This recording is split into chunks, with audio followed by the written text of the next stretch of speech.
ان شاء الله النهارده هنعمل كيكه الكاكاو بصوص وكريمه الكاكاو بطريقه سهله جدا وبسيطه. اول حاجه هنجهزها هو الخليط السائل.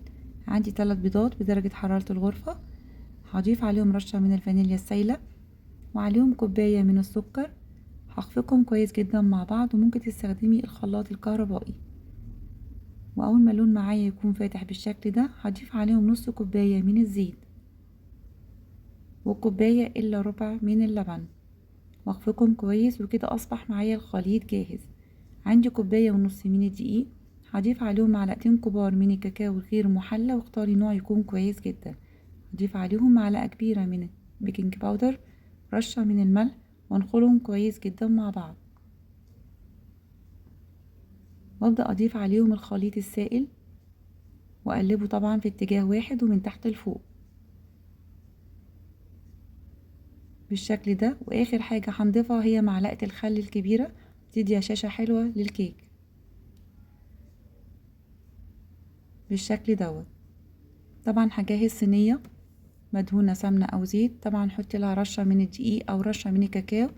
أنا استكفيت هنا بورقة من الزبدة، وهضيف عليها الخليط السائل بالشكل دوت، وأبدأ إن أنا أوزعه في الصينية. طبعا أكون مجهزة الفرن على درجة حرارة 180 لمدة 25 دقيقة.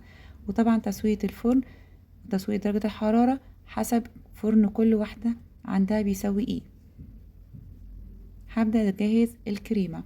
عندي كوباية وربع من الماء المثلج وعليهم معلقتين كبار من السكر، وهضيف عليهم 3 معالق كبار من الكاكاو، وهخفقهم مع بعض كده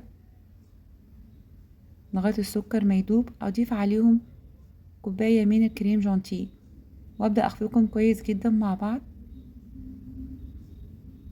بالشكل دوت. وكده أصبحت معايا الكريمة جاهزة، هاخدها واحطها في التلاجة. هبدأ أجهز صوص الشوكولاتة. عندي نص كوباية من الكاكاو، نص كوباية من السكر، معلقة كبيرة من اللبن البودر، نص كوباية من اللبن، ونص كوباية من الزيت. هقلبهم كويس جدا مع بعض واتأكد ان السكر داب، وابدأ ارفعهم على النار.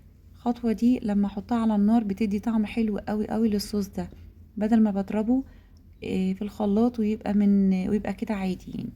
جربوا كده وارفعوه على النار، هيبقى طعمه حلو جدا. وكده اصبح معايا جاهز. هبدأ احطه بقى في اي كوب او اي حاجة اضيفه عليه واسيبه يبرد. ولو عجبكم الفيديو ما تنسوش لايك وسبسكرايب وتفعيل الجرس علشان يوصلكوا كل جديد. كده الكيكة بعد ما طلعت سبتها تبرد، طبعا شلت منها ورق الزبدة رجعتها تاني في الصينية. هبدأ اعمل لها زي ثقوب كده، وابدأ ان انا اشربها بنص كوباية من اللبن. ممكن تضيفي على اللبن معلقة من الكاكاو، بس انا استكفيت باللبن بس. وهوزعها كويس جدا بالشكل دوت.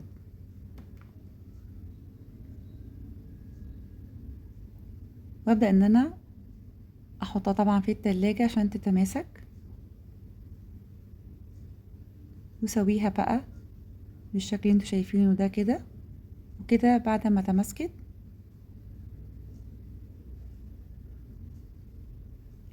ادي شكل الصوص، وسبته لما يتقل شوية. شايفينه كل ما تسيبوه بيتقل.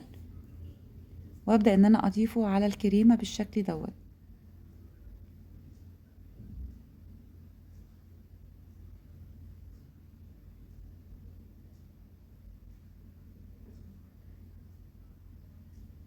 وهوزعه كده بالسباتولا او اي حاجة كده، وابدأ ان انا احطه في التلاجة عشان يتماسك، او ممكن تقطعيه بس يتفضل يعني ان هو كده يتماسك. طبعا انا زينته كده بمكسرات او تزيين، او ممكن تسيبيه كده حسب ما انت عايزة. وبقى بالشكل الجميل اللي انتوا شايفينه ده. شايفين الشكل عامل ازاي؟ جميلة جدا وفي نفس الوقت خفيفة، والصوص كله الكاكاو منها فيها يعني. وبالهنا والشفا.